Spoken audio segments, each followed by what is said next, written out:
Hare Krishna. Somebody can please lead the invocation prayers.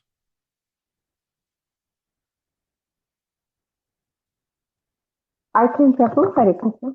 Go ahead.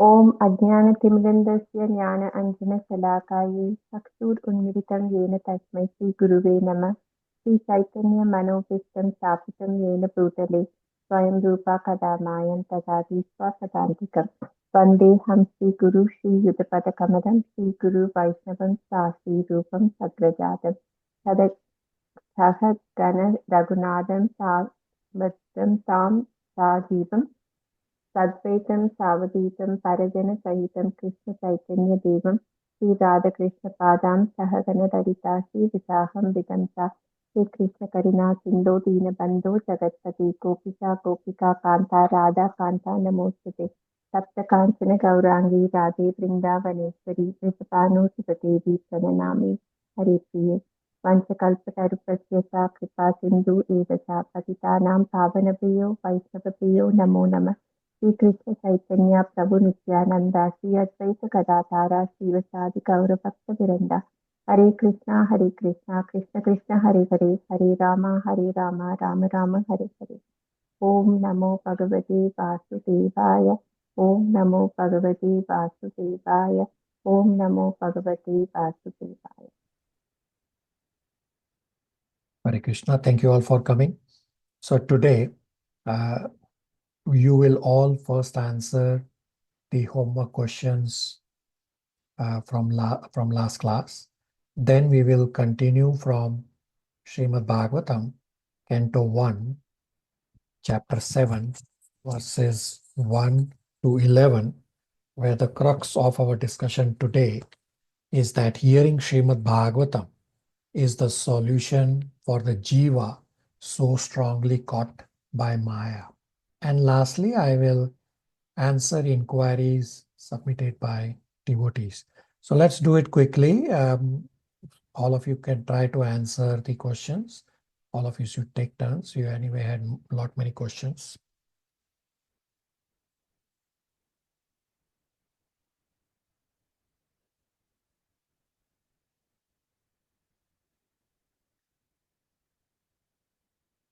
Somebody?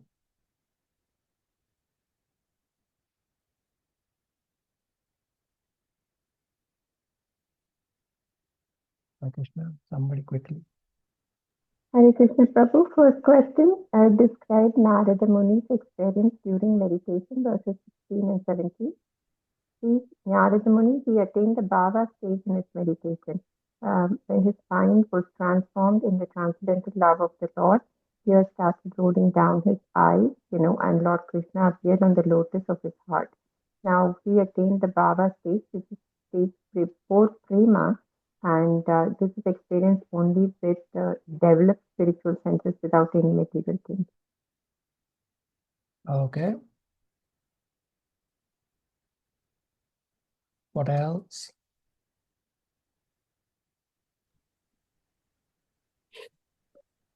Prabhuji, can I try for the second question? Yeah. There is Narada Muni first got a chance, a glimpse of the Lord, but he was unable to see it again. He became perturbed, and he was terribly trying to see for the next time. There is no mechanical process to see the form of Lord. This is what we cannot demand the Lord to be present in friends. It simply depends on the causeless mercy of the Lord. The Lord is simply independent of all obligations. So one can achieve this aspiration of seeing the Lord only by an unalloyed devotion, as well as by the causeless mercy of the Lord. Okay. The causeless mercy of the Lord, this is what my understanding is. Okay, very good. Rest of you?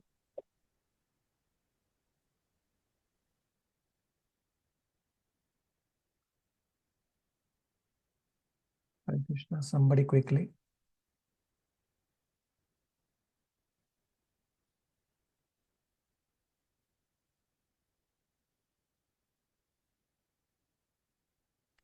Hare Krishna Prabhuji, may I try the fourth one? Yeah.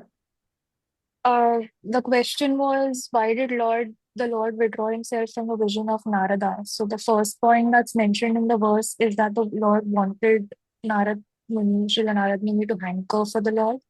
And secondly, he also mentioned that since Srila Narad Muni was not freed from all material desires, that is why he withdrew himself the first time.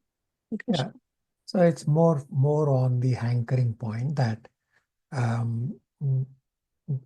that Lord wanted Narad Muni to hanker more.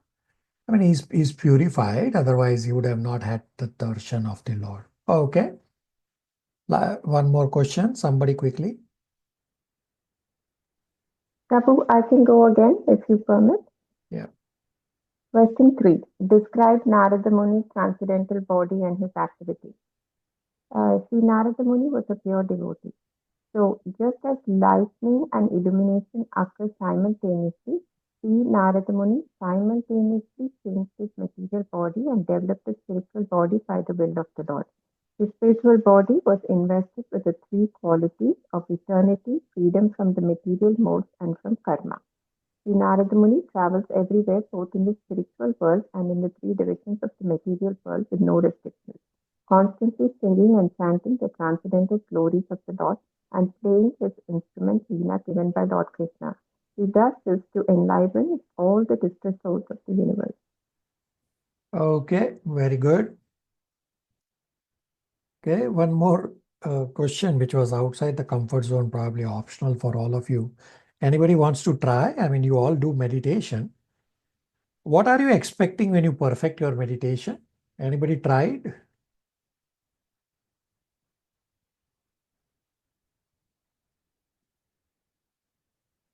Somebody? You all do meditation. What are you expecting from meditation?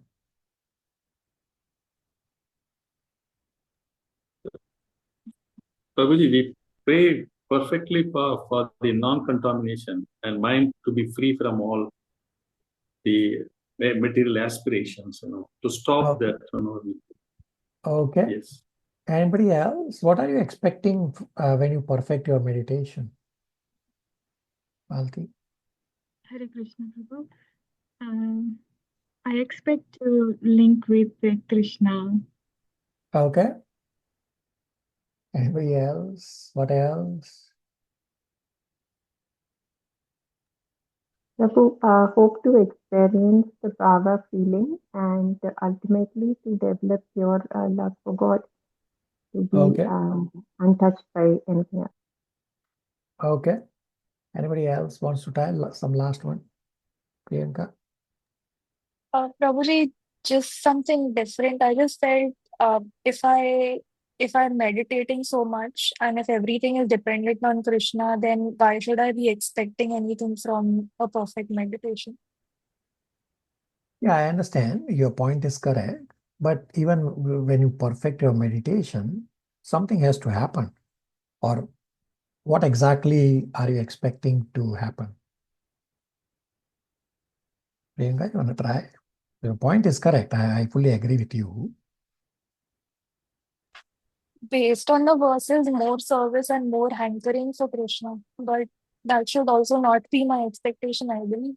Yeah, so hankering for service is actually quite good. There's nothing wrong with hankering for service. Okay, so all of you, or those of you who answered, hold your thoughts. And this is going to be the crux of our discussion today also. So yeah, let's continue with Canto 1, Chapter 7 from verse 1 onwards. It's going to be a super heavy discussion. Only 11 verses, but these 11 verses are the summary of Srimad Bhagavatam. So in terms of recap and the context as to where we are, Srila Vyasadeva was despondent and Srila Narad Muni started describing that how Srila Narad Muni achieved perfection by serving Bhakti Vedantas. Srila Narad Muni explained how he got darshan because Srila Narad Muni followed the process And darshan was only once possible because, yes, he is free from impurities, but then Lord wanted him to hanker. So Narad Muni tried to follow the process again, but the Lord was not visible for the second time. To get this darshan, it is Lord's mercy only, because the Lord is completely independent of all obligations. And there is no mechanical process to see the form of the Lord. Darshan is completely dependent on the causeless mercy of the Lord. We cannot demand the Lord to be present before our vision, just as we cannot demand the sun to rise whenever we like. One should rather simply wait for an opportune moment and continue to go on discharging his prescribed duties in devotional service of the Lord. Then Srila Narad Muni continues his travel all over the spiritual and material worlds for the benefit of all. In today's class, we will discuss what happens after Srila Narad Muni departed. So Narad Muni has explained the Bhagavatam, everything to his disciple Srila Vyasadeva, and Narad Muni has gone for his travel. So Narad Muni has departed from there. So we will see what the disciple Srila Vyasadeva does after the spiritual master departs, after giving him instructions. We will see today in our discussion the importance of hearing Srimad Bhagavatam in association of devotees. By hearing Srimad Bhagavatam, one can become free of material impurities and prema bhakti is awakened. This topic of hearing Srimad Bhagavatam comes many times because this is the way to attain Swarupa Siddhi. So chapter 7 is titled The Son of Drona Punished. Chapter 7 describes that how the son of Drona, who is Ashwatthama, killed the 5 sons of Pandavas, and Ashwatthama was punished by Krishna and Arjuna. But before that discussion, the first 11 verses, which we'll cover today, comes the point that what did Srila Vyasadeva do after he heard the process from his spiritual master Srila Narad Muni about becoming perfect by hearing Srimad Bhagavatam.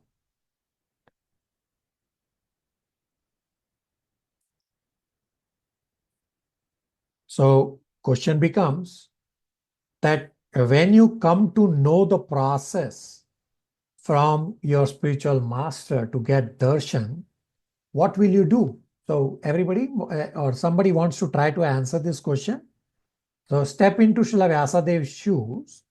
Srila Vyasadeva has heard the process from his spiritual master Srila Narad Muni on how to get darshan of the Lord.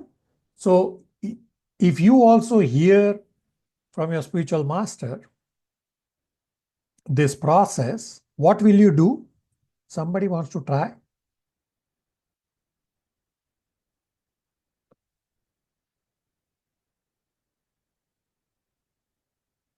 Try to follow Prabhuji, the we should- process. Priyanka first. Prabhuji, try to contemplate on the process that is being revealed. Okay, contemplation. We'll come back to this word. Pragya. Prabhuji, I was saying that maybe I will try to follow the process that has been Okay. provided. Okay, Chandan Prabhu. blindly follow the instructions and the process or the spiritual master. That is the way we are taught. Okay, so I will point about two responses. One is contemplate. So we don't have to contemplate. It's a contemplation is speculation. We have to follow the process. And about blindly following, Srila Vyasadeva did not blindly follow.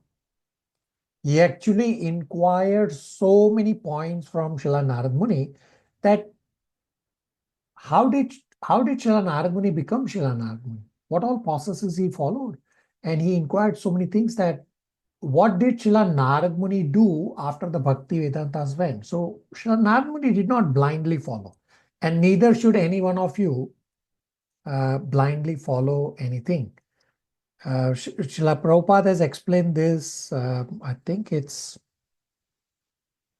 around chapter 17 lecture, Bhagavad Gita chapter 17 lecture, where Prabhupada has said, even at the very start, when there were not that many followers of Krishna consciousness, Prabhupada said, I don't want blind followers. I want you to be inquisitive and understand what you are doing, then follow. Don't just blindly follow. And this point about this intelligence and doubt will come up in Canto 3, that doubt is also very important for intelligence to develop. And Prabhupada explains that at the start, we should doubt. Doubt as in not argue, but doubt for inquiry. All right. So this chapter 7 is divided into various parts, but for this unit, we will cover the first two parts. So I'm only giving you part 1 and 2 right now, because parts 1 and 2 are part of unit number 2. So part 1 is verses 1 to 7, Srila Vyasadev's meditation.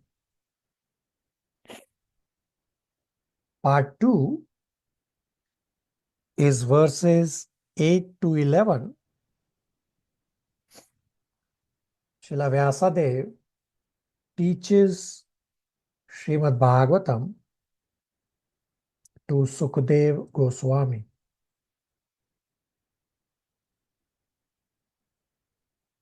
And then this chapter 7 verse 12 onwards is in the next unit number 3. Okay, so let's start reading. Vijay Prabhu, are you able to read chapter 7 verse number 1 translation?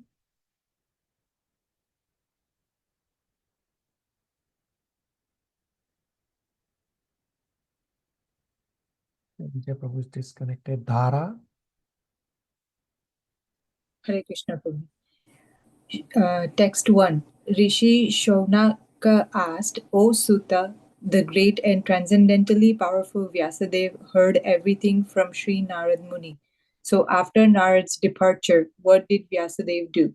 Okay, pretty straightforward. We already discussed that.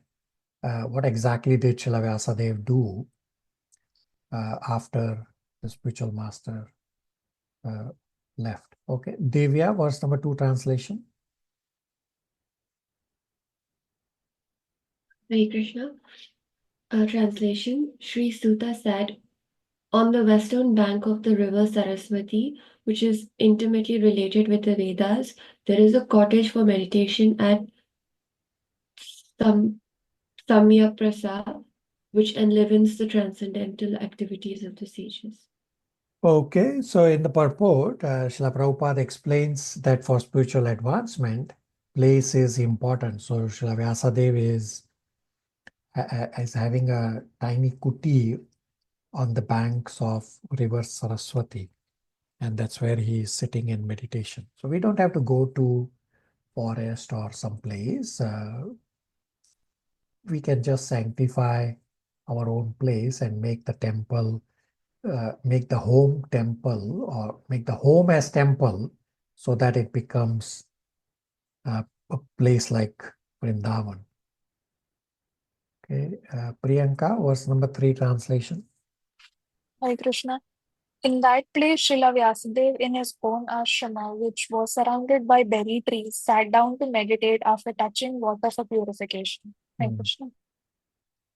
So Srila Vyasadeva was instructed by Srila Narad Muni that you can think of the pastimes of the Lord for the benefit of all people. Therefore, Srila Narad Muni asked Srila Vyasadeva to meditate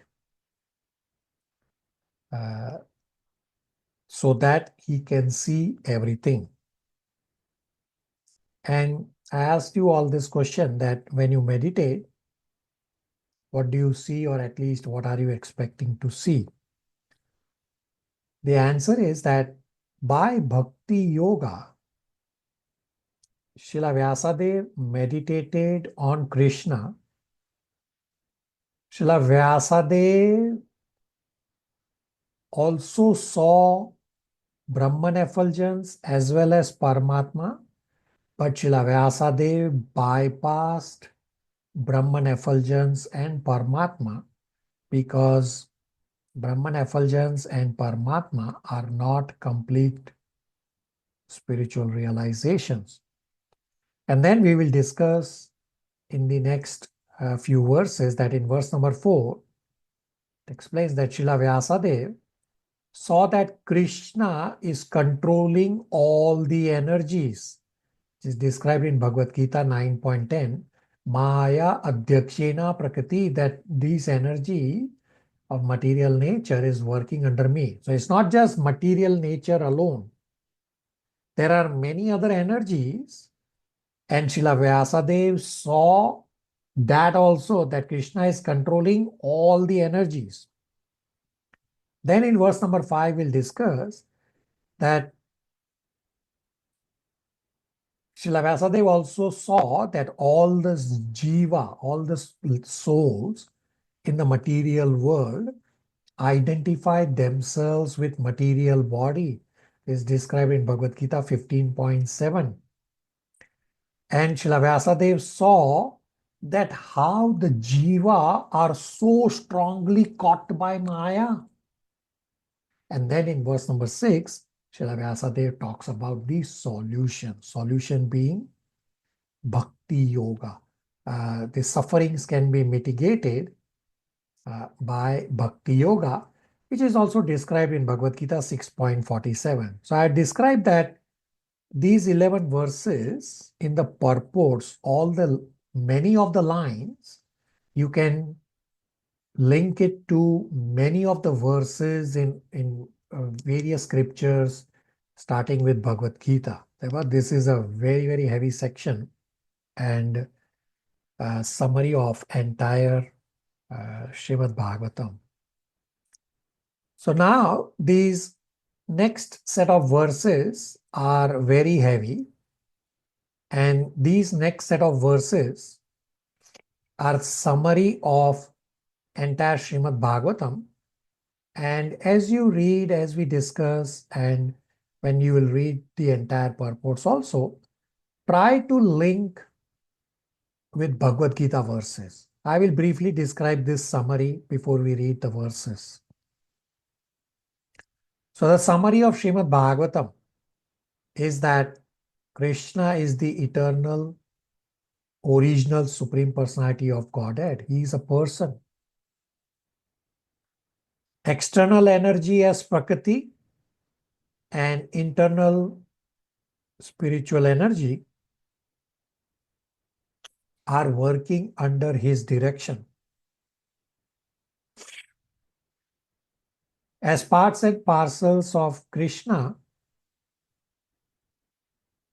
the jiva is transcendental to material engagement.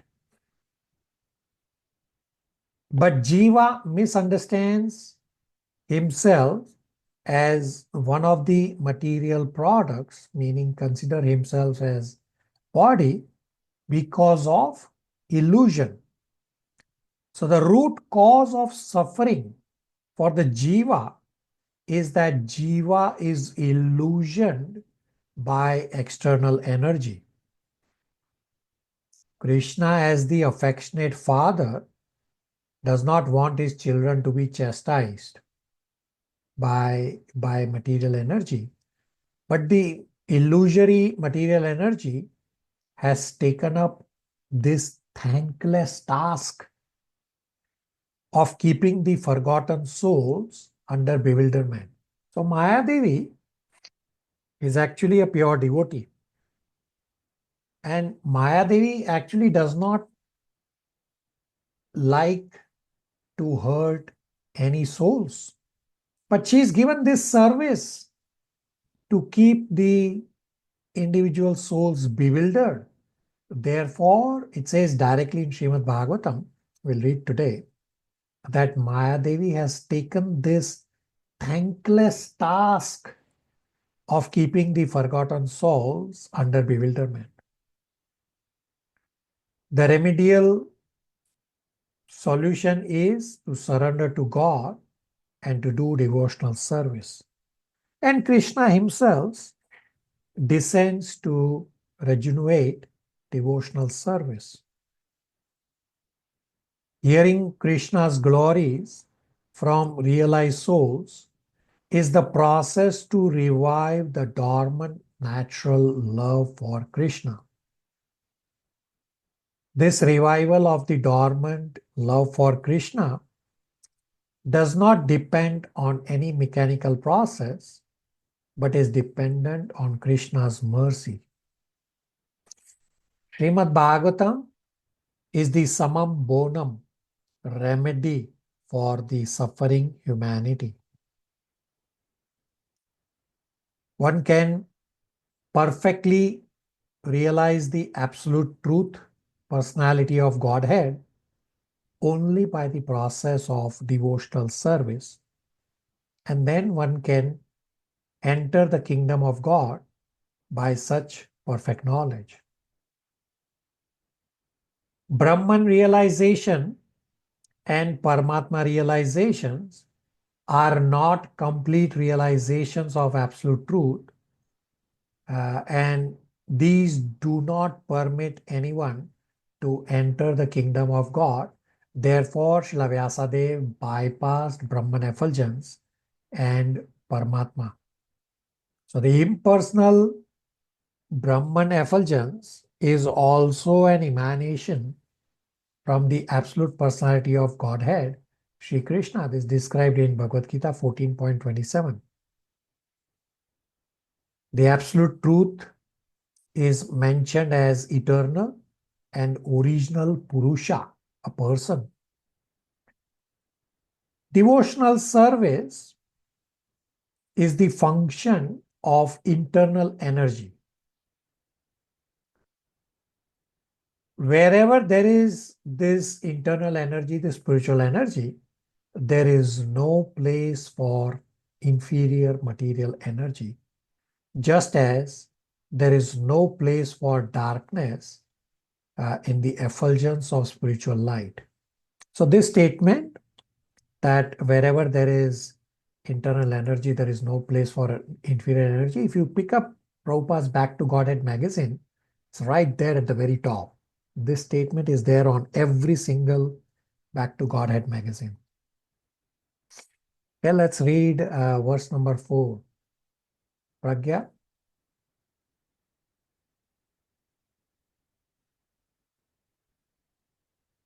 Hare Krishna Prabhuji.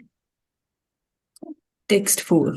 Thus he fixed his mind, perfectly engaging it by linking it in devotional service, Bhakti Yoga, without any tinge of materialism, and thus he saw the absolute personality of Godhead along with his external energy, which was under full control. Hare Krishna. So Bhakti Yogena, that by Bhakti, when Srila Vyasadeva meditated on Krishna, Srila Vyasadeva saw Krishna controlling the energies. And this is exactly explained in Bhagavad Gita 9.10 verse. Maya adhyakshena prakriti, the material nature works under my direction. Pragya, read the first 10 lines in the purport. I will stop you.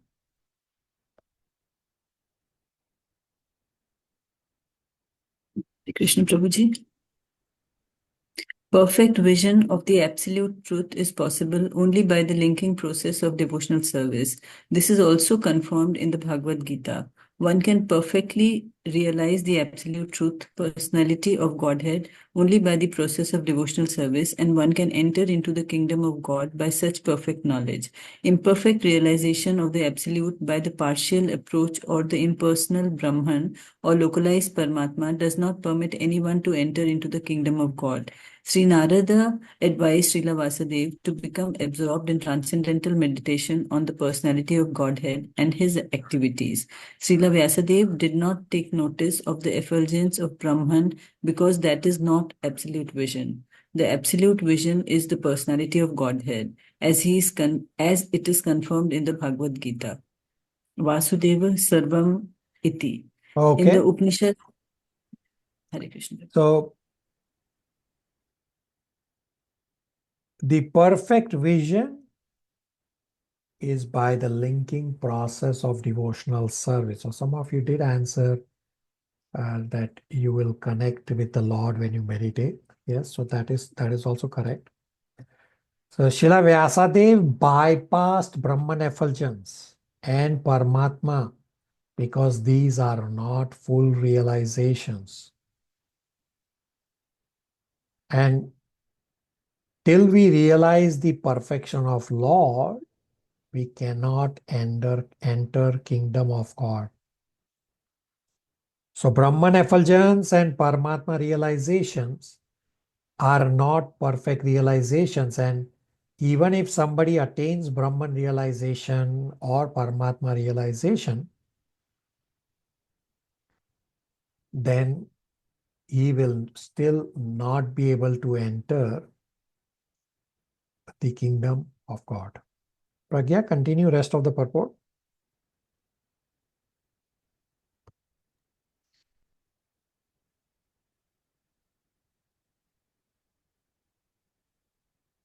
In the Upanishads also, it is confirmed that Vasudeva, the personality of Godhead, is covered by the golden glowing Hiranmanya Patrena veil of impersonal Brahman. And when that curtain is removed by the mercy of the Lord, the real face of the Absolute is seen. The Absolute is mentioned here as the Purusha or person. The absolute personality of Godhead is mentioned in many Vedic literatures, and in the Bhagavad Gita, the Purusha is confirmed as the eternal and original person. The absolute personality of Godhead is the perfect vision, is the perfect person. The Supreme Person has manifold energies, out of which the internal, external, and marginal energies are specifically important. The energy mentioned here is the external energy, as it will be clear from the statements of her activities. The internal energy is there along with the absolute person, as the moonlight is there with the moon. The external energy is compared to darkness because it keeps the living entities in the darkness of ignorance. The word apasaryam suggests that this energy of the Lord is under full control. The internal potency or superior energy is also called Maya, but it is spiritual Maya or energy exhibited in absolute realm. When one is under the shelter of this internal potency, the darkness of material ignorance is at once dissipated. And even those who are Atmarama or fixed in trance take shelter of this Maya or internal energy. Devotional service or bhakti yoga is the function of the internal energy. Thus, there is no place for inferior energy or material energy, just as there is no place for darkness in the effulgence of spiritual light. Such internal energy is even superior to superior bliss attainable in the conception of impersonal Brahman. It is stated in the Bhagavad Gita that the impersonal Brahman effulgence is also an emanation from the absolute personality of Godhead, Sri Krishna. The Param Purush cannot be anyone except Sri Krishna himself, as will be explained in the later shlokas. Hare Krishna. So Srila Vyasadeva saw Supreme Personality of Godhead, Lord Sri Krishna, as Purusha, and that Krishna has many energies. Internal and external energies are important, and that's why they are described here. These are relevant for us, and these energies are under his control. External energy or prakriti or material energy or maya is darkness. When one is under the shelter of internal energy, the spiritual energy, darkness of material energy is dissipated. Questions, comments, realizations so far? Prabhuji, may I ask? Yeah. Prabhuji, when Srila Vyasadeva got darshan of Sri Krishna, was it Brahman realization or Paramatma realization? Or was it that internal energy? What was it? So we just read that Srila Vyasadeva saw Brahman effulgence, he saw Paramatma, but Srila Vyasadeva bypassed both of these Brahman effulgence and Paramatma, and he proceeded directly to get darshan of Krishna. Okay. Okay, Prabhuji, then what is Brahman realization?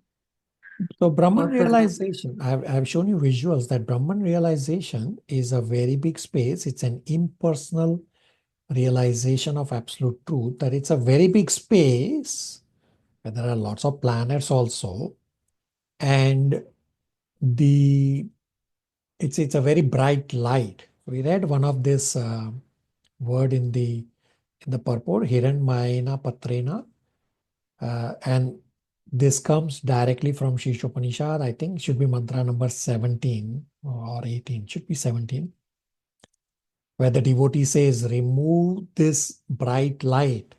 So that's the Hiranmaya Patrena, that remove this bright light.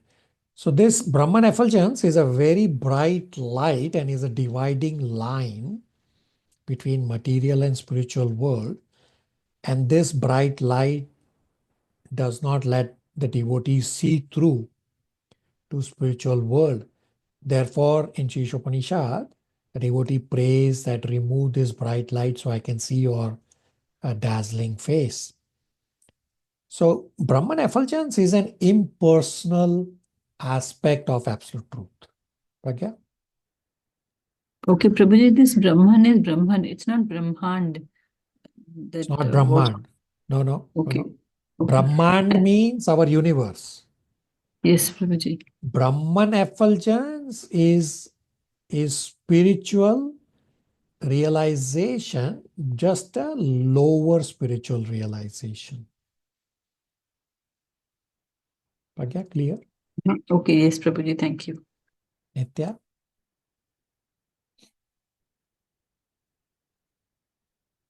Nitya, unmute. Yes, Hare Krishna Prabhu, a quick question. So when we take in the Bhakti Yoga process, we're just starting the process for the eligibility to enter the kingdom of God, and then we have to reach the Bhagavan realization to be able to enter. Is that right? I lost your question. Ask again, what's your question? So Prabhu, we learned that until you reach the stage of Bhagavan realization, you cannot enter the kingdom of God. But the That is process correct. Yeah, the you are Bhakti correct. Yoga process begins the process, right? So You we are are now, correct. yes, that's all. Yeah, you are correct that by Bhakti Yoga, you can get the highest realization. So understand that by Bhakti Yoga, you can also attain Brahman effulgence, can also attain Paramatma realization, because Srila Vyasadeva saw, but he bypassed. So some devotees may, or especially Jnanis, they follow all this process, the yoga process, but then they don't go all the way to Bhagwan realization, because their root cause of wanting to serve the Lord is not cleared. But Srila Vyasadeva saw Brahman effulgence bypassed. He saw Paramatma bypassed, because he knows these are not full realizations, and because Srila Vyasadev's meditation is perfected, so he goes, no, I need to go to Bhagwan to go and do devotional services. Nitya?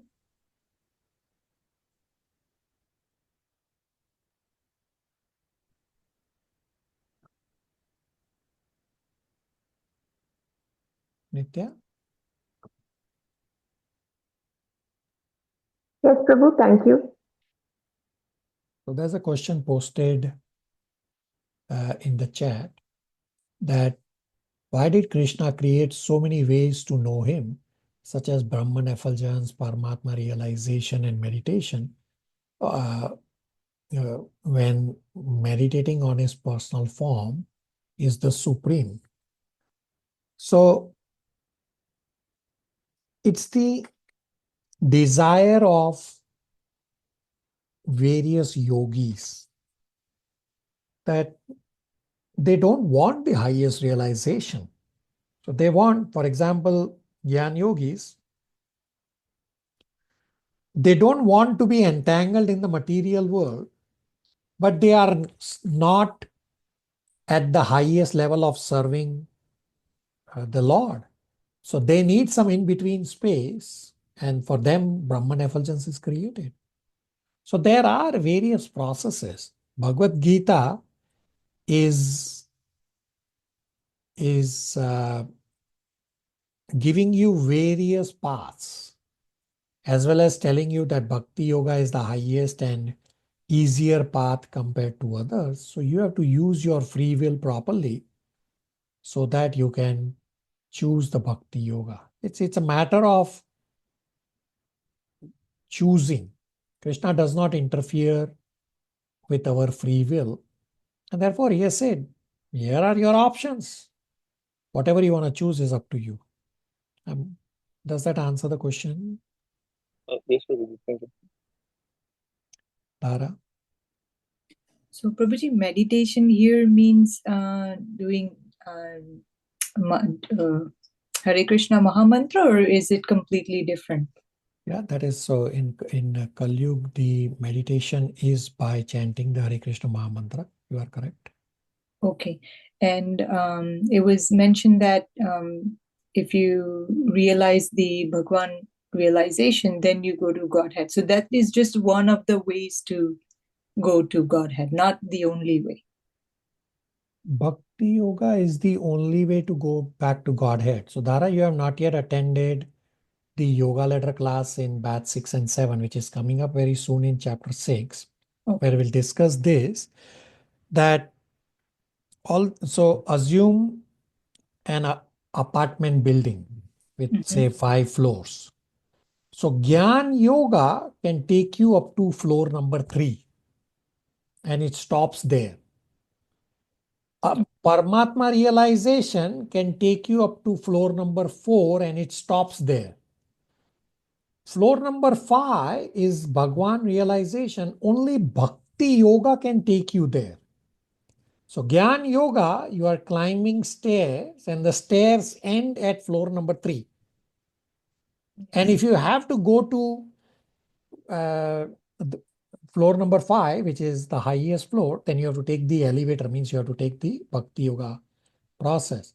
And same way, Paramatma realization, these steps, you are taking steps, staircase you are taking, it ends at floor number 4, and if you have to go to the floor number 5, which is Bhagwan realization, you can only go by Bhakti Yoga. So in that yoga like discussion which is coming up for you, we discuss that Gyan Yogi, he may have attained Brahman effulgence, and if he desires to go to Bhagwan, then he has to add Bhakti, and then he can also attain Gyan Yoga. The Gyan Yogi can also attain Bhagwan realization. But we'll discuss, we have briefly discussed in batch 6 about why Gyan Yoga is difficult, and more will become clear with the expanded yoga ladder discussion. Does that help you? Yes, Prabhuji. And Bhakti Yoga means like doing Mahamantra Japa and devotional service and all that. That is Bhakti Yoga? Yeah, you are absolutely correct. Okay, thank you, Prabhuji. Questions, comments, realizations? Prabhuji, may I ask? Yeah. Prabhuji, this Paramatma and Bhagwan are different. So we have discussed that there are three Vishnus for the material world creation. There is Karnodakshay Vishnu, Karbodakshay Vishnu, and Shirodakshay Vishnu. The Shirodakshay Vishnu is the one that expands as Paramatma within all of us. So yes, they are different incarnations from Krishna. I have shown you visuals for this also. Okay. Yes, Prabhuji, thank you. All right. Malti. Hare Krishna, Prabhuji. Sure. Prabhuji, you just answered that it was a yogi's desire. So material desire is wrong, and bhakti desire is not an illusion. Like you said, it's a yogi's desire. So yogi can desire anything in bhakti mark to go to whatever floor. I mean, we don't know what floor we should go. So you are correct that we don't know, and therefore we are studying scriptures that Gyan Yoga can take you only to floor number 3. And then the staircase ends, then what do you do? And if you have to go to highest, then you have to go through the Bhakti Yoga process, means take the elevator. So that's why we are studying scriptures. But Gyan Yogi, I have described briefly, even in batch 6 and 7, where you are, that why somebody follows Gyan Yogi, as well as the question that was posted in the chat just a few minutes ago, that why these other levels and why Gyan Yogi are going for Brahman effulgence. The reason is that Gyan Yogis are not fortunate enough to meet a pure devotee of the Lord. Therefore, they do not know Bhagwan realization at all. They just know, okay, Brahman effulgence is all I know, so I will go there. But you all are devotees. You all study scriptures and you know that Brahman realization is not the highest. And you also know that Bhagwan realization is highest. So you choose the highest realization. It still is up to your free will. Malti? Yes, Prabhuji. Yes. Thank you. Okay. So we'll now continue with verse number 5. So the root cause of suffering and the remedial measure is described in verse number 5. Malti, translation, verse 5.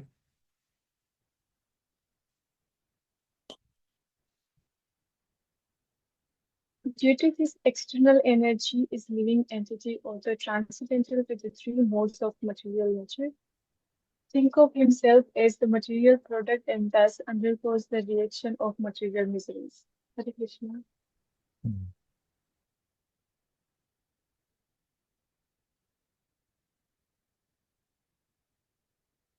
So although the jiva is transcendental to material nature, but he thinks himself as the product of material nature and therefore he goes through the miseries. This is exactly described in Bhagavad Gita 15.7, that Mama eva amsha jiva loke, jiva bhuta sanatana, mana shashastani indriyani pakatistani karsati. So Srila Vyasadeva saw two types of energies. When we take shelter of the internal energy, we are rejecting the external energy. So these are the two energies, internal and external. And understand with an analogy that a king of a state, he puts the disobedient persons in jail for reformation. Sometimes we do need the external energy to correct the disobedient child, just as we all are under the external energy, because we all are disobedient. I don't know about you, I am disobedient. Therefore, I am under the external energy. So we cannot get out of the clutches of Maya unless jiva surrenders to the Lord. This is described in Bhagavad Gita 7.14.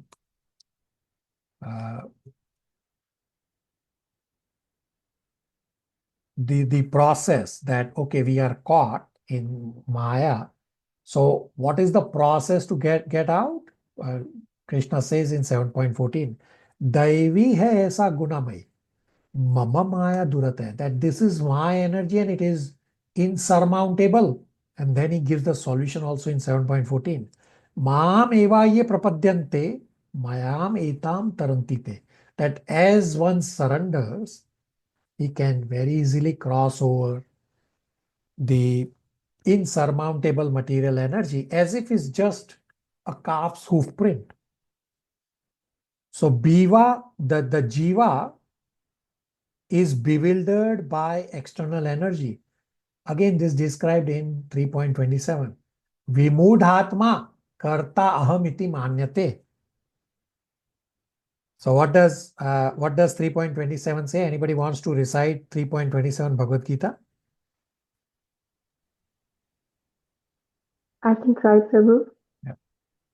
Prakriti kriyamanani gunai karmani sevaya ahankara vimudatma karta aham iti manyate. What's the essence of the verse? The bewildered soul suffers because he considers himself to be a product of the material energy. It is his association with material energy that causes the suffering. Yeah, so the jiva considers himself to be the doer. He thinks I am body, even though everything is done by material nature. You see how there are so many verses for each statement of these Bhagavatam 11 verses. So Maya has taken this thankless task of reforming the disobedient persons.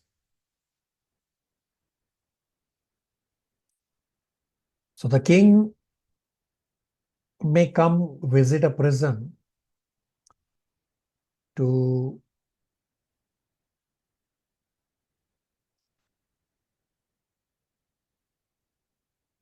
somehow convince the prisoners to come out of the prison, be reformed. But the king is above the laws of the prison. And this refutes Mayavad philosophy, where they say that Krishna is also under material nature when Krishna descends in material world. But no, Krishna is not subject to the laws of material laws. In Bhagavad Gita 18.54, Krishna says, one can see me only by devotional service. Anybody wants to recite 18.54? Brahma Bhuta Prasanatma? Memorized or even by looking up? Many of you have memorized. Shivangi, I know you have memorized.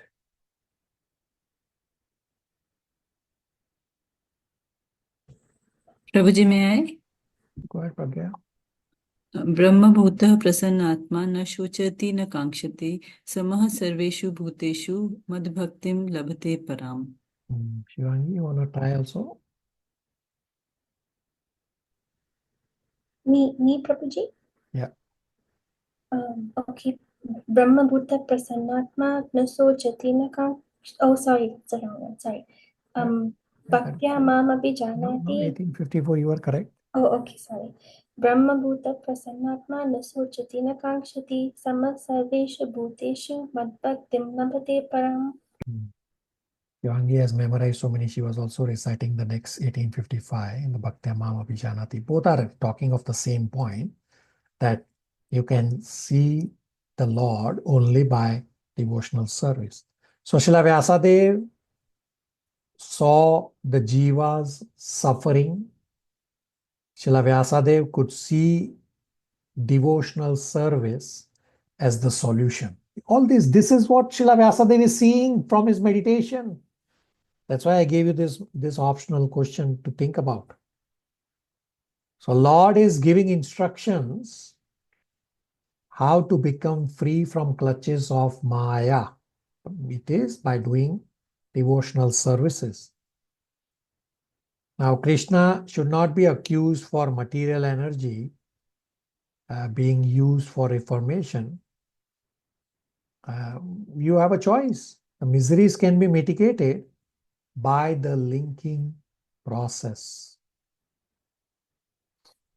Questions, comments, realizations before we read verse 5 purport?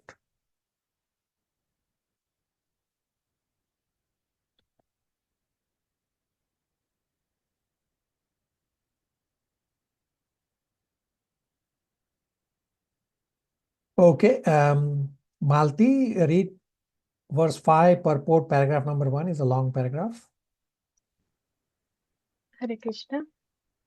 The cause of suffering by the materialistic living being is pointed out with the remedial measures which are to be undertaken and also the ultimate perfection to be gained. All this is mentioned in this particular verse. The living being is by constitution transcendental to material engagement, but he is now impressed by the external energy and therefore he thinks himself one of the material products.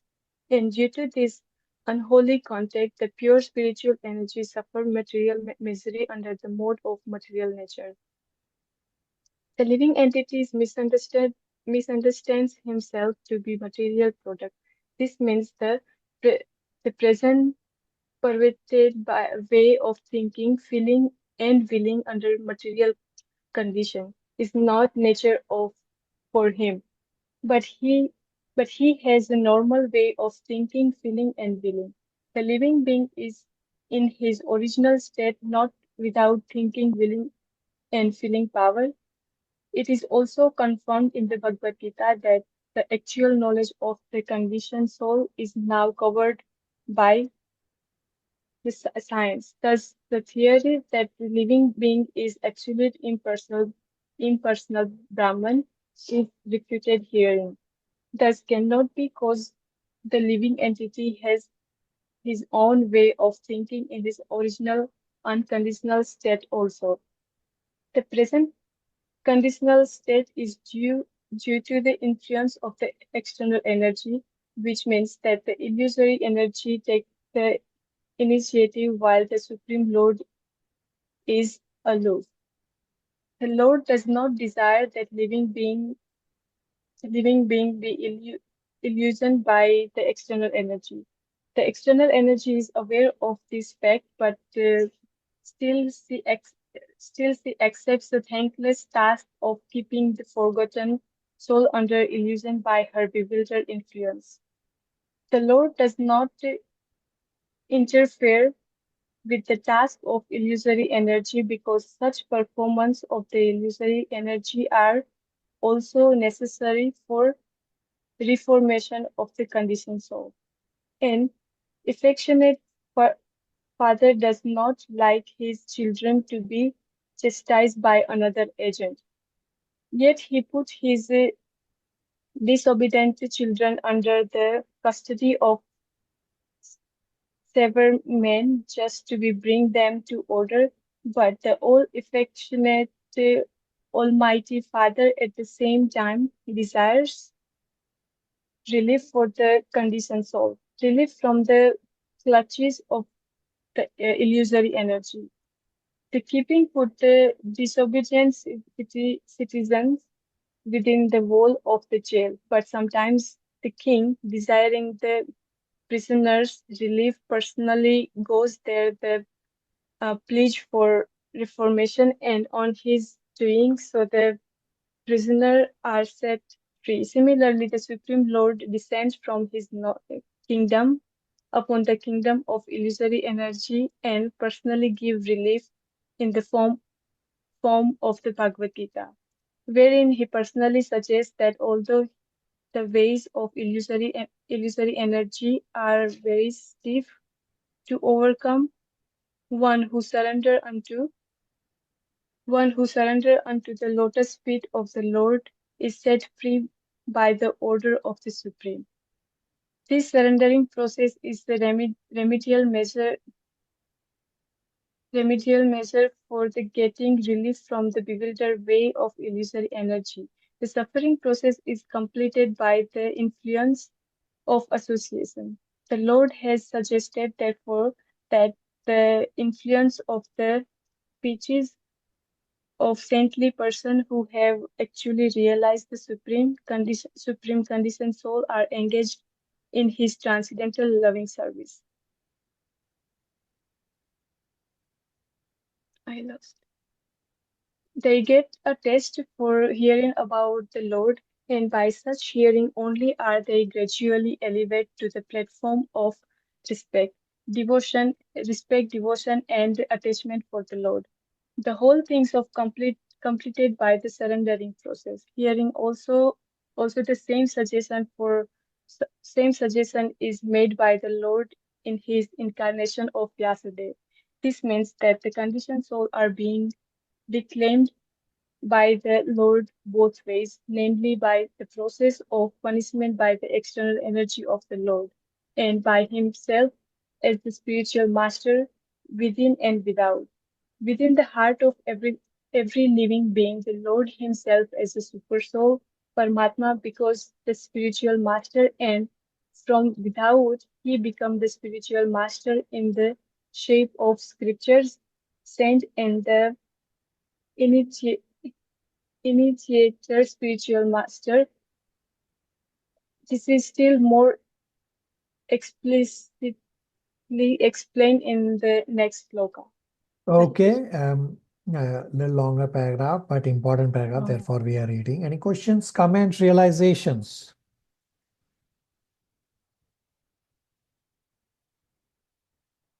Priyanka? Prabhuji, there's a line that says surrendering process is a remedial measure. So is there a difference between the surrendering process and devotional service? So surrender is part of devotional service, and when you surrender, we have discussed in Bhagavad Gita that surrender is not passive.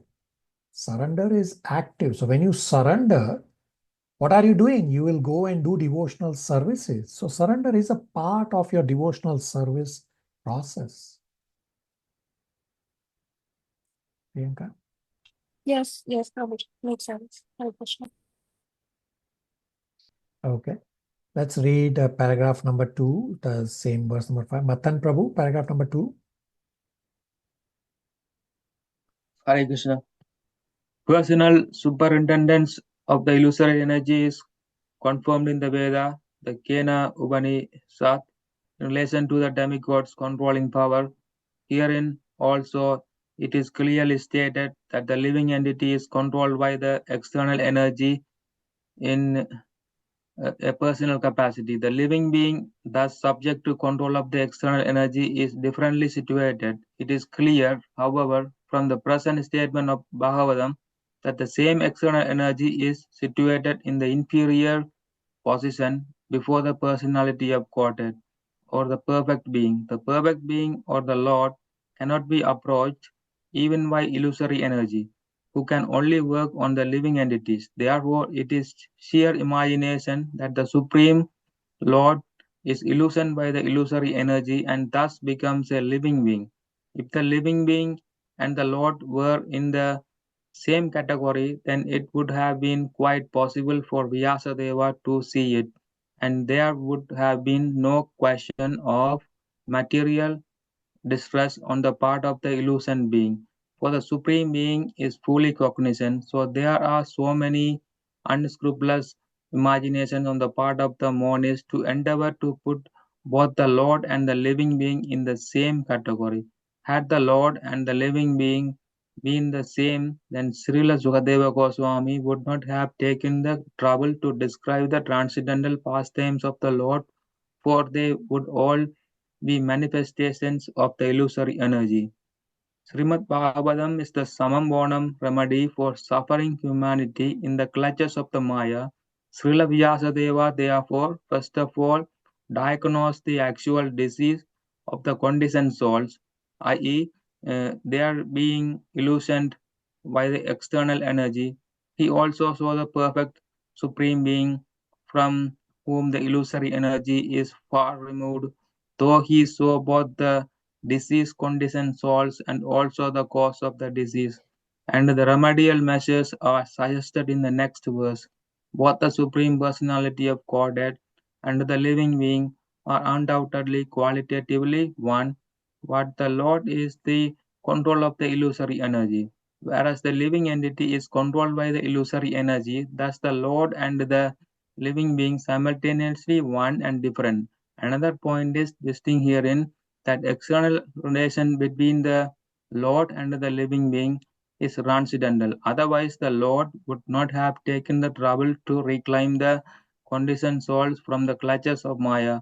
In the same way, the living entity is also required to revive his natural love and affection for the Lord, and that is the highest perfection of the living entity. Srimad Bhagavatam treats the conditioned soul with an aim to that call of life. Hare Krishna. So Srila Vyasadeva saw the disease that the jiva are conditioned by material nature, and then he also saw the solution, that devotional service is the solution. And in paragraph number 1, we read the line that Maya has taken up this thankless task to keep the conditioned soul bewildered. Questions, comments, realizations before I have a question for you?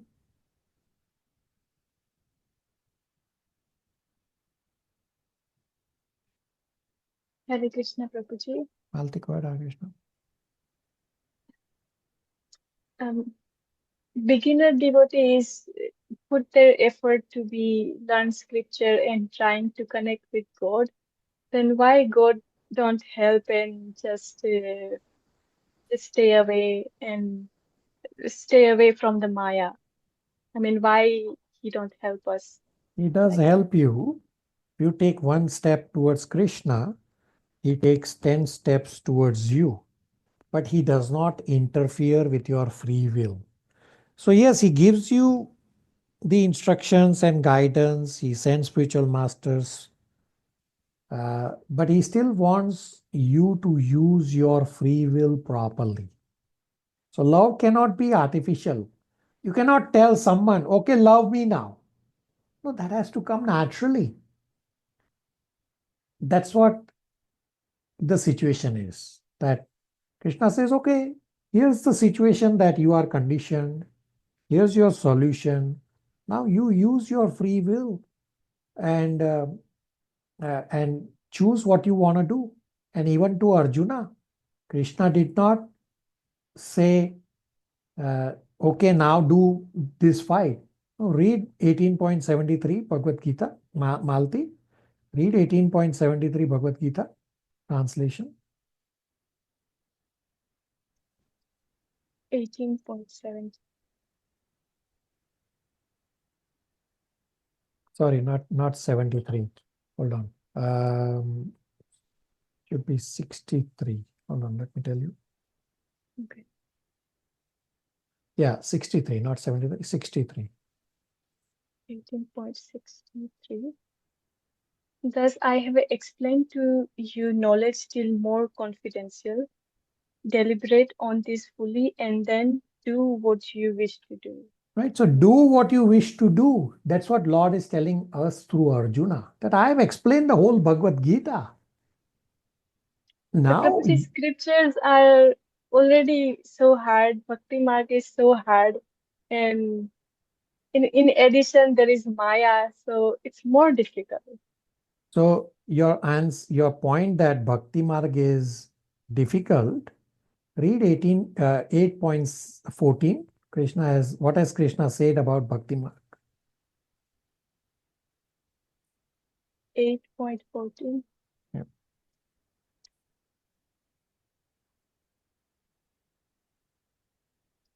For one who always remembers me without deviation, I am easy to obtain, O son of Pratha, because of his constant engagement in devotional service. I am easy to obtain. Why are you saying it's hard?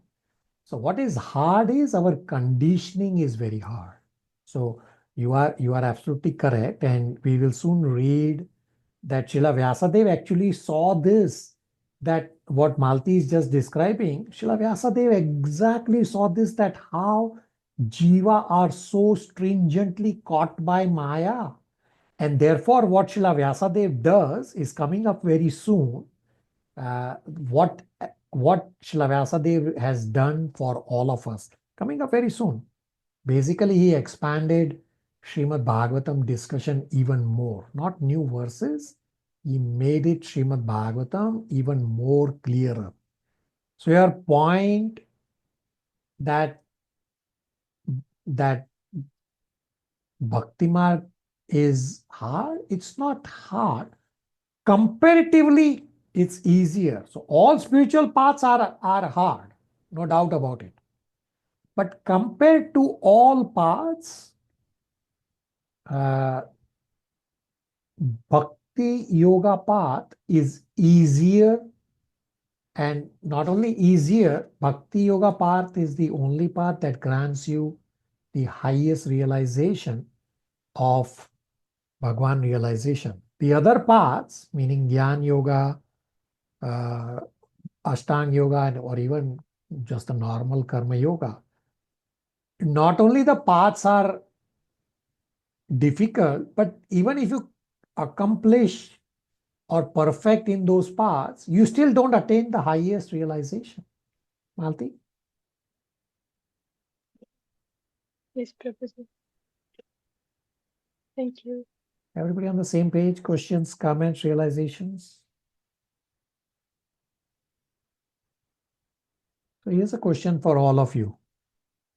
So I asked all of you that what will you expect when you perfect your meditation? So we heard and read that what Srila Vyasadeva saw when he perfected his meditation.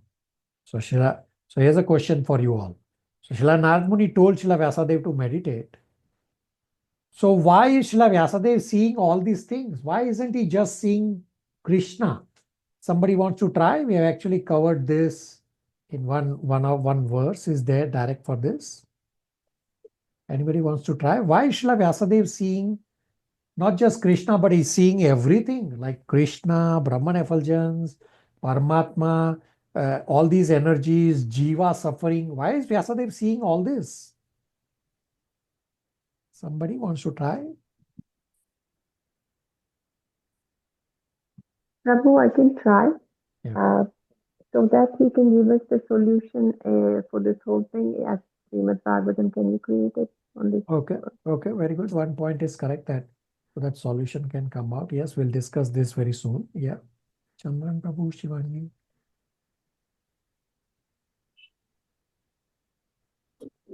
Yeah, my Prabhuji, my answer is also that one, he's trying various means Okay. for attaining the perfect.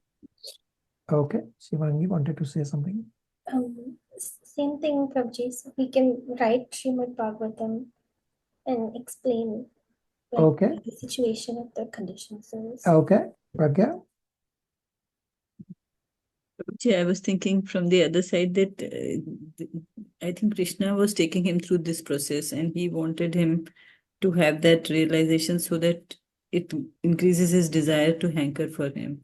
So Okay. I don't know if it was driven by Krishna or driven by himself. Okay. So this is not necessarily driven by Krishna. We'll soon read about this, and we actually covered this in Shishopanishad. So there are 2 points as to why Srila Vyasadeva is seeing all of this. The first is that Supreme Personality of Godhead is complete whole, which includes Krishna as well as his energies as well as his parts. Anybody remembers a verse for this? Om Purnamada. Anybody remembers what's that verse? Prabhuji, that Om Purnamada Purnamidam Purnat Purnamudachyate Purnasya Purnamadaya Purnameva Vishishyate. Very good. So this is Shishopanishad invocation mantra, that the complete whole is perfect and complete and includes everything. Therefore, Srila Vyasadeva is seeing everything, because he's seeing not just Krishna alone, but he's seeing the perfect whole Krishna, which includes Krishna, the Brahman effulgence, the Paramatma realization, the energies, the parts and parcels, the jivas. Therefore, he's seeing everything. And the other reason, which some of you answered, that to know Vidya, you need to know Avidya also. So you need to know the problem first before you can come to the solution.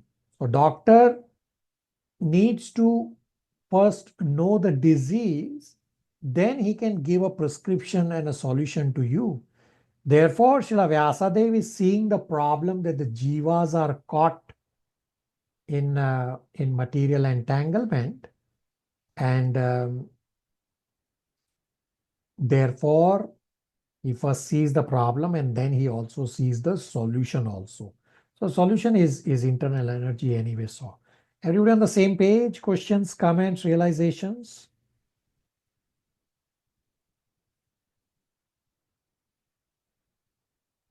Prabhuji, actually, I did not get it. Did not get what? You were saying that why he was seeing all of this. Yeah. Because so this is part of the whole. So he let was seeing me explain again. So there are two reasons. One is that the Supreme Personality of Godhead is a complete whole. That Krishna is not alone. To know Krishna means to know Krishna as well as to know his energies. Therefore, Vyasadeva is seeing the complete whole, which includes the energies also. And simultaneously, Srila Vyasadeva is first seeing the problem that jiva is caught in material nature. So that's the problem, and therefore jivas are suffering. Srila Vyasadeva saw the future, that how jivas were suffering so badly. And to get a solution, you first need to know the problem. Therefore, to know Vidya, you first need to know Avidya. Just as a doctor first needs to know the disease, then he can give a prescription. So therefore, Srila Vyasadeva is first seeing the problem that jivas are caught in material nature because of illusion. And then he gives the solution that hearing Srimad Bhagavatam, doing devotional services, is the solution for the jiva to come out of that material entanglement. Okay? Prabhuji, that little boy Srila Vasudev was not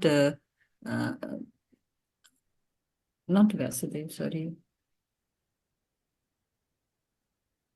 Narad Muni, he was not having any material engagements and because he was so innocent, he was young, he didn't have any other kind of avidyas. So why was his darshan incomplete? He was still, and he had got realization from an initiation from the Munis, then why was his darshan not considered complete? So it doesn't say anywhere that Narad Muni's darshan was incomplete. It doesn't say anywhere. The Narad Muni got the full darshan also. But he could not connect to it. He wanted to connect, and then No. Narad Muni got Narad Muni got full darshan, but there was a different point being taught there. That the Lord wanted us to hanker. That's what the Lord is teaching through Narad Muni, that there is no mechanical process for us to control the Lord. So why Srila Vyasadeva is able to see the full darshan is because Srila Narad Muni already saw. You cannot get more than what the spiritual master has. The spiritual master is giving the ability to Srila Vyasadeva to see what the spiritual master Srila Narad Muni has seen. So Narad Muni's darshan is perfect. Just the description is about a different point there. Okay? Okay, Prabhuji, got it. important point to understand that you cannot cross your spiritual master. You cannot expect to see more than what your spiritual master has. So be very cautious there, that in the material world also, and we read in the purport that our spiritual master is the representation, meaning the manifestation of the Paramatma. So spiritual master is not an ordinary person. Spiritual master is the Paramatma manifestation. There's a verse in Canto 11, as well as we read here. It's explained many places, but I'm just pointing to the few of them. So why Narad Muni is able to give the vision to Vyasadeva is because first Narad Muni saw that vision. Then he gave the same thing to Srila Vyasadeva to see, and then Srila Vyasadeva is taking it forward for us to understand the point about that how jivas are caught. Everybody on the same page? Prabhuji, did we discuss earlier that Srila Vyasadeva, Narad Muni, they are incarnations of Krishna himself? So Vyasadeva is incarnation of Krishna. Narad Muni is not an incarnation of Krishna, although he's a pure devotee. I mean, everybody comes from Krishna, but there is a direct expansion and then there is a non-direct expansion. So Vyasadeva is direct expansion, although in the Shakti Avesha Avatar category. So Prabhuji, even in that incarnated form, he's trying to learn from Narad Muni about how to... Yeah, he's playing a role there. So he's acting in a particular capacity. That was his role. That, okay, he's teaching us how to be a good disciple. Right? So there's a particular purpose of each incarnation.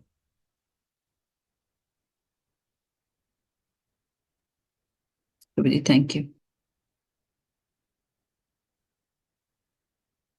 All right. So now verse number 6. In verse number 6, the hearing is stressed again. Shivangi, verse number 6 translation.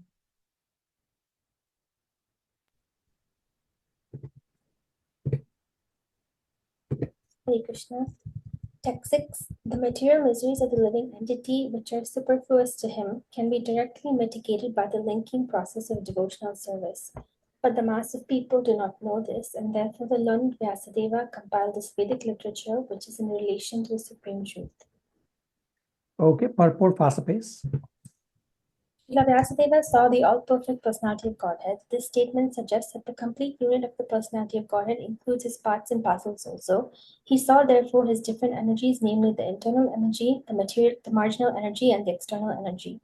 He also saw his different plenary portions and parts of the plenary portions, namely his different incarnations also, and he specifically observed the unwanted miseries of the conditioned souls who are bewildered by the external energy. And at last he saw the remedial measure for the conditioned souls, namely the process of devotional service. It is a great transcendental science and begins with the process of hearing and chanting the name, fame, glory, etc. of the Supreme Personality of Godhead. Revival of the dormant affection or love of Godhead does not depend on the mechanical system of hearing and chanting, but it solely and wholly depends on the causeless mercy of the Lord. When the Lord is fully satisfied with the sincere efforts of the devotee, he may endow him with his loving transcendental service. But even with the prescribed forms of hearing and chanting, there is at once mitigation of the superfluous and unwanted miseries of material existence. Such mitigation of material affection does not wait for development of transcendental knowledge. Rather, knowledge is dependent on devotional service for the ultimate realization of the Supreme Truth. Okay. So just by hearing Srimad Bhagavatam, one can become free from miseries. Whether or not he has realized the knowledge, just by hearing will help him. One who is engaged in hearing Srimad Bhagavatam, immediately the cleansing process starts. Therefore, I explained so many times that the entire Krishna consciousness is based on one verse, Bhagavad Gita 7.7.1. Anybody has memorized or wants to recite 7.1? Mai asakta mana partha. Yes, Prabhu. May I? Yeah, go ahead. Sri Bhagavan Uvacha Mai Asakta Mana Partha Yogam Undam Mat Asaya Asamsayan Samarkamam Yatana Asti Yata jnanasya tachru. Yate Jnanasya Tachrunu. Tachrunu is the most important word. Yeah, tachrunu. Very good. That the hearing. And that's exactly what is explained here. Here also. Shivangi? Prabhuji, can you explain in the purport when it says knowledge is dependent on devotional service for the ultimate realization? Yeah, read Shivangi, read 10.10 Bhagavad Gita. You want to recite also 10.10 is a key memorization verse. Tesam satatam yuktanam. Oh, yeah, I can read it, Prabhuji, 1 second.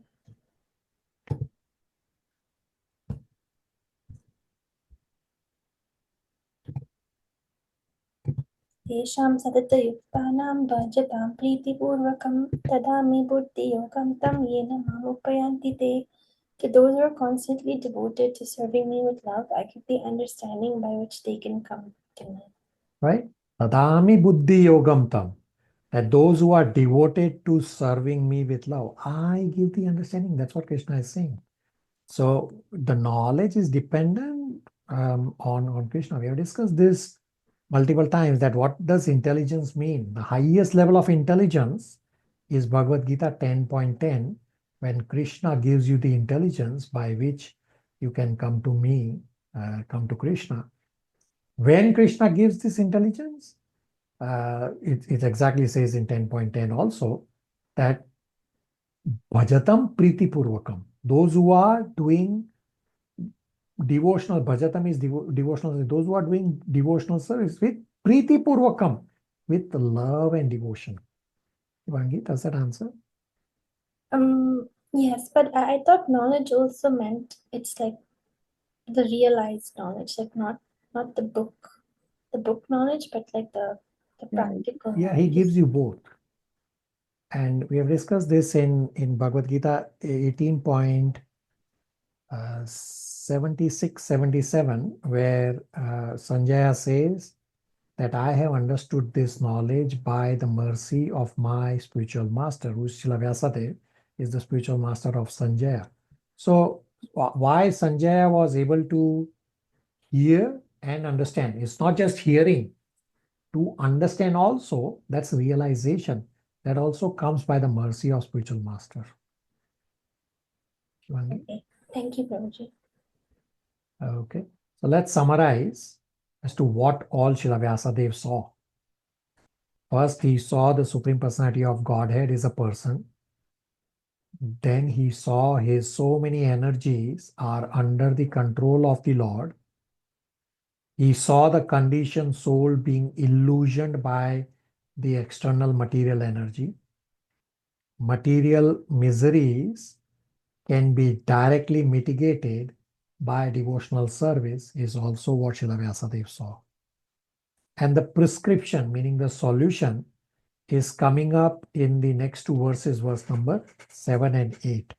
Questions, comments, realizations?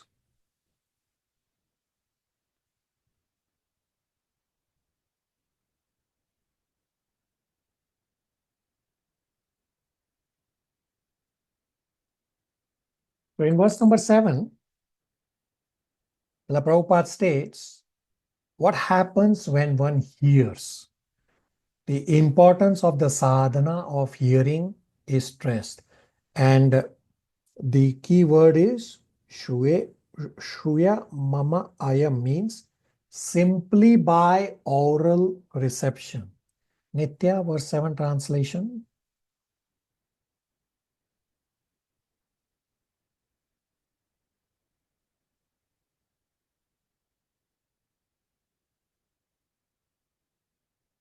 Unmute.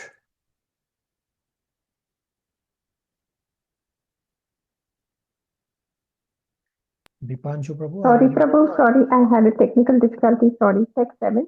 Simply by giving oral reception to this Vedic literature, the feeling for loving devotional service to Lord Krishna, the Supreme Personality of Godhead, sprouts up at once to extinguish the fire of lamentation, illusion, and fearfulness. Sorry. Okay, read one paragraph at a time. There are various senses, of which the ear is the most effective. The sense works even when a man is deep asleep. One can protect himself from the hands of an enemy while awake, but while asleep, one is protected by the ear only. The importance of hearing is mentioned here in connection with attaining the highest perfection of life, namely getting free from three material pangs. Everyone is full of lamentation at every moment. He's after the mirage of illusionary things, and he's always afraid of his supposed enemy. These are the primary symptoms of material disease, and it is definitely suggested herein that simply by hearing the message of Srimad Bhagavatam, one gets attachment for the Supreme Personality of Godhead, Sri Krishna, and as soon as this is affected, the symptoms of material diseases disappear. Srila Vasudeva saw the all-perfect personality of Godhead, and in this statement, the all-perfect personality of Godhead, Sri Krishna, is clearly confirmed. Right, so simply by hearing, one gets attachment to the Lord, and as soon as you are attached to the Lord, the symptoms of material disease disappear. Very good. Dipanshu Prabhu, are you able to read paragraph number 2? Yes, Hare Krishna. Text 7, right? Correct. The ultimate result of devotional service is to develop genuine love for the Supreme Personality. Love is a word which is often used in relation with man and woman, and love is the only word that can be properly used to indicate the relation between Lord Krishna and the living entities. The living entities are mentioned as Prakriti in the Bhagavad Gita, and in Sanskrit, Prakriti is a feminine object. The Lord is always described as the Param Purusha or the Supreme Male Personality. Thus, the affection between the Lord and the living entities is something like that between the male and the female. Therefore, the term love of Godhead is quite appropriate. So, pretty straightforward that Prakriti is female. Okay, very good. Pragya, paragraph 3, purport.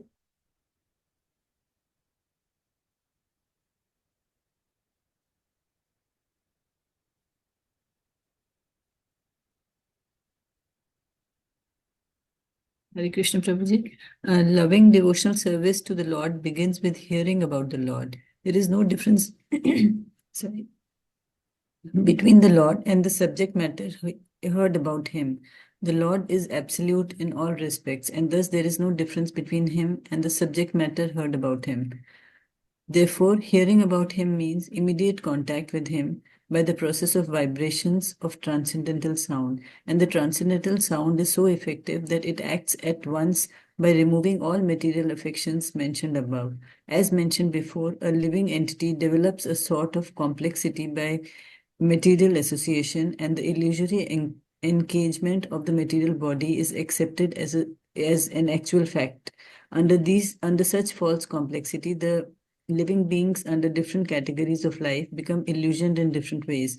Even in the most developed stage of human life, the same illusion prevails in the form of many isms and divides the loving relation with the Lord, and thereby divides the loving relationship between man and man. By hearing the subject matter of Srimad Bhagavatam, this false complexity of materialism is removed and real peace in society begins, which politicians aspire for so eagerly in so many political situations. The politicians want a peaceful situation between man and the nation and nation. But at the same time, because of too much attachment for material domination, there is illusion and fearfulness. Therefore, the politicians' peace conferences cannot bring about peace in society. It can only be done by hearing the subject matter described in the Srimad Bhagavatam about the Supreme Personality of Godhead, Sri Krishna. The foolish politicians may go on holding peace summit conferences for hundreds of years, but they will fail to achieve success until we reach the stage of re-establishing our lost relation with Krishna. The illusion of accepting the body as the self will prevail, and thus fearfulness will also prevail. As for the validity of Sri Krishna as the Supreme Personality of Godhead, there are hundreds and thousands of evidence from revealed scriptures, and there are hundreds and thousands of evidences from personal experiences of devotees in various places like Vrindavan, Navadvipa, and Puri.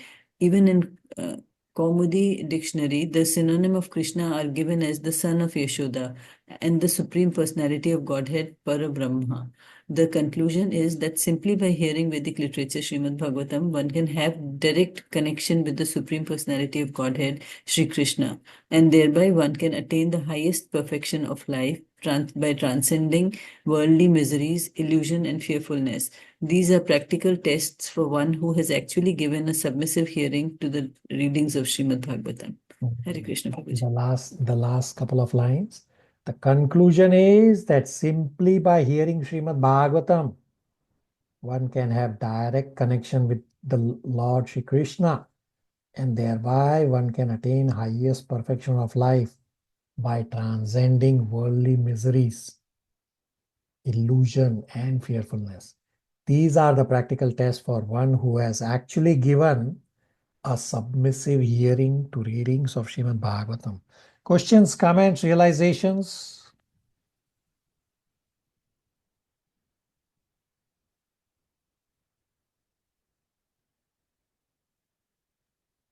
Prabhu, I just have a question. So these are practical tests for one who was actually given a submissive hearing. So what does that pertain to? That the tests are to overcome the miseries, illusion, and fearlessness? Yeah. So when you hear submissively, you will see the result that your miseries are decreasing and going away. And you are getting disentangled from material nature. Nitya? Thank you, Prabhu. Okay.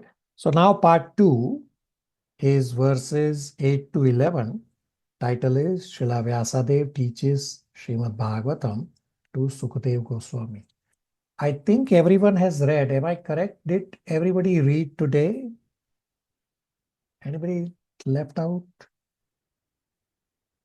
Okay. Dhara, verse 8 translation.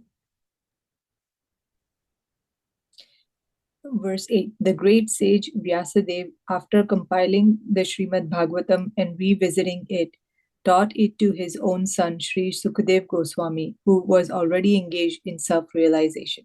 So what has happened? Understand this clearly.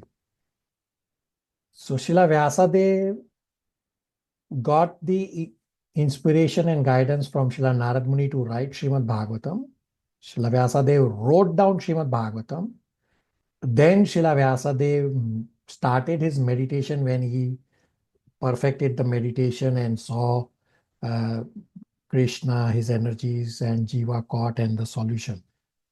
And then afterwards, seeing how jivas are so badly caught up, Srila Vyasadeva came back and revised Srimad Bhagavatam. Not in terms of additional verses, Srila Vyasadeva just revised the Srimad Bhagavatam to make it even more clear. He clarified even more than what his previous version was.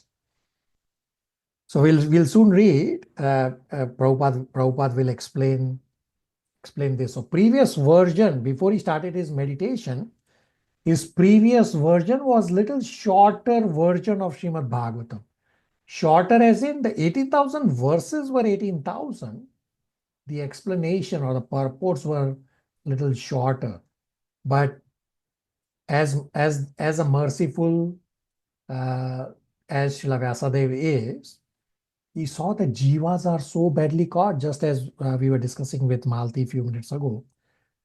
This is the compassionate nature of Srila Vyasadeva, that after he saw jivas being so caught up, so badly entangled, he came back to Srimad Bhagavatam and revised the Srimad Bhagavatam, revised as in clarified even more about Srimad Bhagavatam. Shivangi, verse 8 purport, Prabhupada explains this point.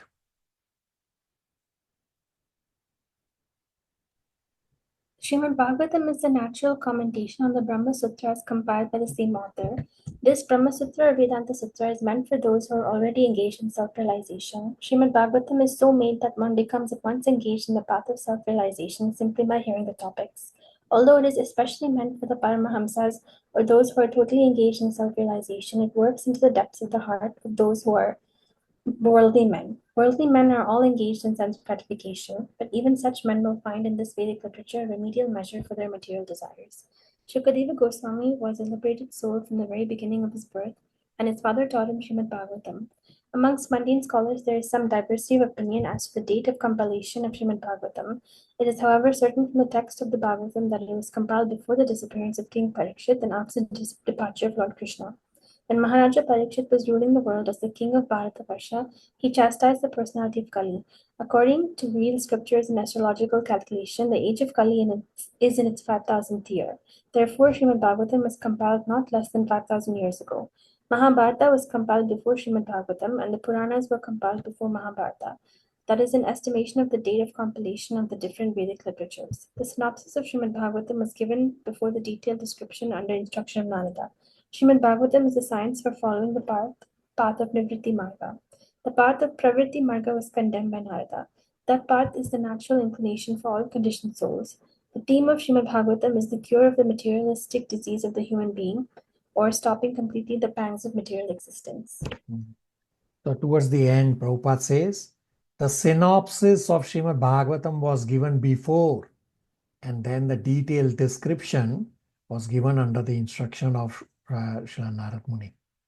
And the theme of Srimad Bhagavatam is the cure of materialistic disease of human being, or stopping completely the pangs of material existence. Questions, comments, realizations?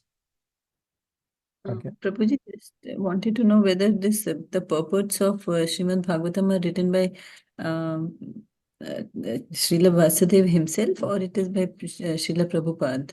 The Prabhupada only translated. Prabhupada did not write any of these purports. So the description of politicians, etc., was given by him only? By it's all there from before. Srimad Bhagavatam existed before creation happened. So politics was there then? Politics was not there. This is Srila Vyasadeva seeing the future. How is Srila Vyasadeva able to see that the jiva is entangled? Is because he saw the future.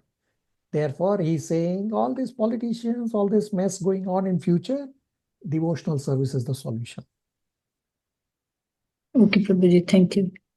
Malti, verse number 9 translation. So before we go there,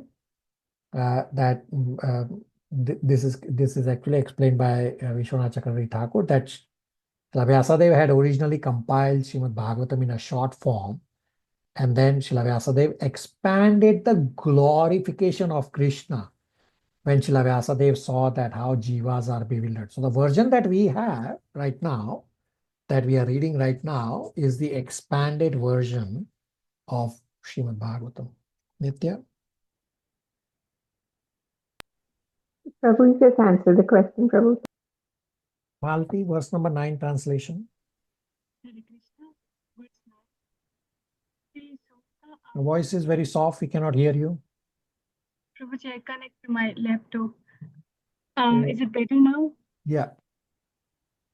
Sri Sonika asked Sutta Goswami, Sri Sukadeva Goswami was already on the path of self-realization, and thus he was with his own self. So why did he ask the trouble to undergo the study of such a vast literature?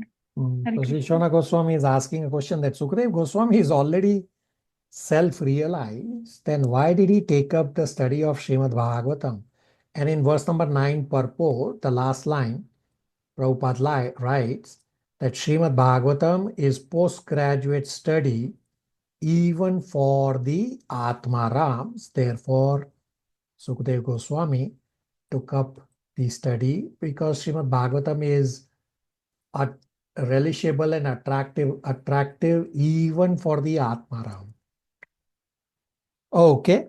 Last two verses was 10 and 11 translation. Anybody wants to read? Everybody has read. Quickly. Yeah, May Chandan I Prabhu. go, please? Yeah, Chandan Prabhu, go ahead. Yeah. 6:10 translation. All different varieties of Atmaramas, those who take pleasure in Atma or spirit self, especially those established on the path of self-realization, though freed from all kinds of material bondage, desire to render unalloyed devotional service unto the personality of Godhead. This means that Lord possesses transcendental qualities and therefore can attract everyone, including liberal souls. Purport, can I go for 11 translation.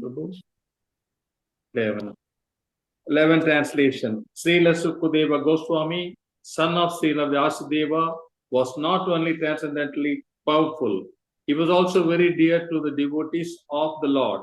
Thus, he underwent the study of this great narration, Srimad Bhagavatam.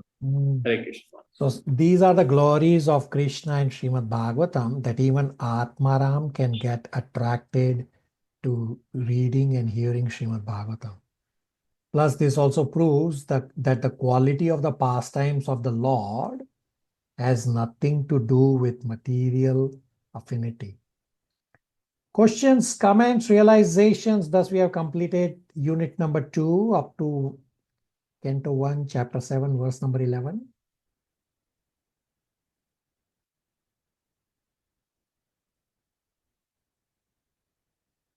Hare Krishna Prabhuji. Yeah, Prabhu, go ahead, Hare Krishna. Yeah, little comment that like you said, the Srimad Bhagavatam is such a spotless glories of Krishna. It attracts everybody. So even attracted to Sukadeva Goswami because Sukadeva Goswami was totally free of materialistic activity and materialistic mind. He only wear the little cloth and it's even attracted to him. So it was because it was spotless glory of Krishna, that which I heard before. That's what I want to say. Yeah, very good. Thank you. Yeah, correct point. That Srimad Bhagavatam is attractive even to Atmara, because Srimad Bhagavatam is spotless. Very good. Okay. Homework. Very important homework. And everybody should take turn. I keep saying this every week, but I don't know. It's like, why do I even bother saying that? Okay. You have 3 questions. First is, what did Srila Vyasadeva see in his meditation? From verses 4 to 6. Number 2, why is the task of illusory energy described as thankless? Comes from verse number 5. The third one is read Canto 1, Chapter 7, rest of the chapter from verse 12 to 58. So it's 1 week after. Next week will be presentations. But when you read this the rest of chapter 7, the task for you is you will all come prepared. Try to note down reasons for killing Ashwathama as well as reasons for not killing Ashwathama. And try to see if you have a clear answer whether to kill Ashwathama or not. And or if there is a confusion, who is creating this confusion? Everybody understands question number 3? Somebody wants to repeat? What's your task? It's a very important task. Prabhuji, may I? Yeah. So you asked us to read Canto 1, Chapter 7 and try to note down the reasons for killing Ashwathama and reasons for not killing him. And you want us to think about why there is if there is a confusion. Why is there a confusion? Okay, let me repeat again. Not crystal clear. Let me repeat. Read Canto 1, Chapter 7, verses 12 to 58. Try to note down reasons for killing Ashwatthama as well as reasons for not killing Ashwatthama. Try to see if you have a clear-cut answer whether Ashwatthama should be killed or not. Either way, whether you have a clear answer for that. And or if there is a confusion, who is creating the confusion?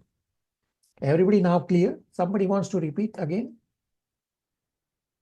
Pragya wants to repeat? Yes, Prabhuji. So what I missed out was that we need to try Repeat the after whole. we try. Repeat Okay. the whole question number 3. Yes, Prabhuji. So read Canto 1, Chapter 7, verses 12 to 59. Try to note down the reasons for killing Ashwatthama and reasons for not killing Ashwatthama, and try to see whether we have a clear answer to for killing him or not killing him. And if there is a confusion in this, who is creating that confusion? You want us to? Very good. All right. So next week is anyway the Srimad Bhagavatam presentation where you all will do the presentation. There is still one slot open, which is number 2, which is verse for Canto 1, Chapter 3 and 4, which is probably a straightforward. So somebody needs to pick this up very quickly. I don't need to remind everyone, and we are Hare going. Krishna. So I think I can take it, Prabhuji. Okay, I will put your name right now. So I haven't done it for the first time. So Yeah, that's good. That's very good. So you learn and you do this presentation. I mean, somebody still wants to do an additional presentation, even though those slots are full. You are welcome to put your name. For example, Priyanka connected with me on this. So Priyanka, you are welcome to do any presentation, any slot as an additional presentation also. That's also valid. Or anybody else, not just Priyanka. Okay. We have about 8 minutes. So there are not a lot of questions. So let me answer the questions that were submitted by the devotees. And we should be able to resolve this today. So let's see. Question number 1. Oh, I went.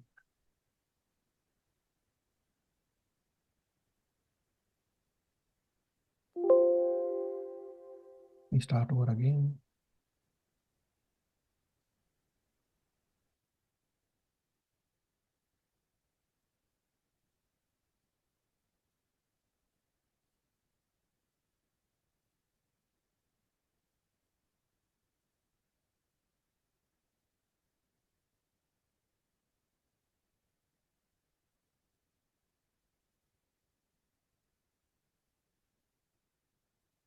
Okay.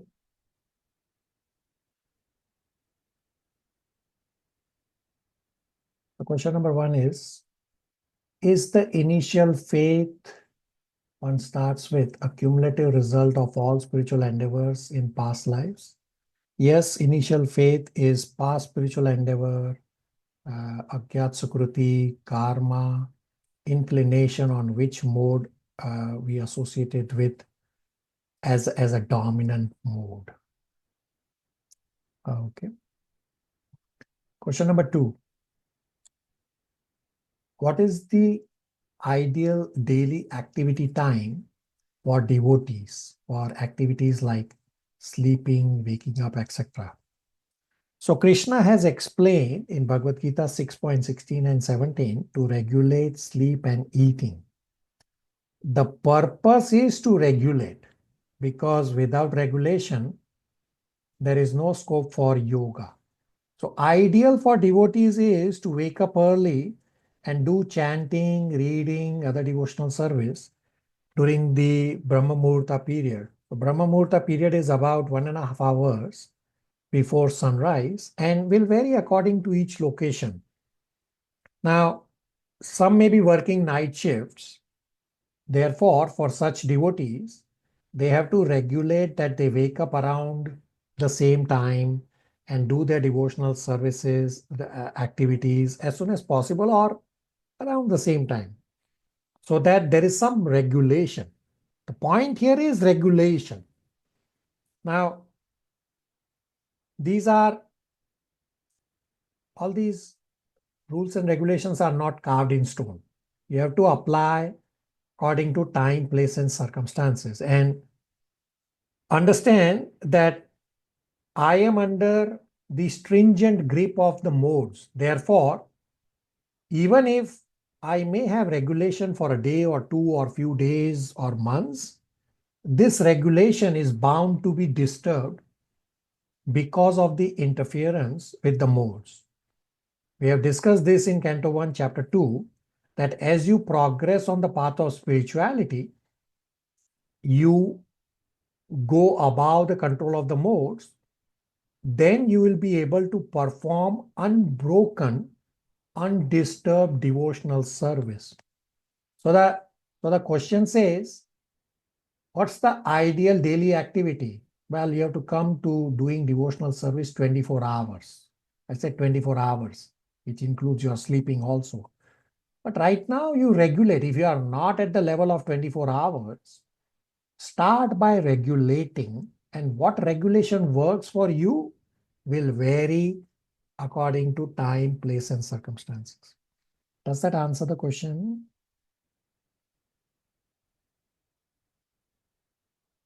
Okay. Question number 3 and the last question. So I won't read the question because the question is irrelevant. The questions, the text, Canto 1, Chapter 6, verse 34, says, "It is personally experienced by me that those who are always full of cares and anxieties." So the devotee is asking about this word cares. The devotee is thinking that this is care. The word is not care. The word is cares, which is another word for anxiety. So if you read the statement fully, then you will understand that you replace the word cares with anxieties. I mean, anxiety is also there. And then if you read the statement full, it makes sense that it is personally experienced by me that those who are always full of anxieties due to desiring contact of senses has nothing to do with care. It's anxieties. Does that answer the question? Ji Prabhuji, thank you. Okay, so I only had 3 questions this time, and these are the striking points. Take a snapshot. We have 2 slides. Slide number 1.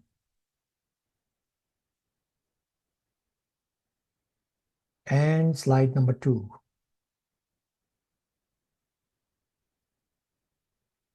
Anybody wants to take a guess why I only had so few questions and so few striking points?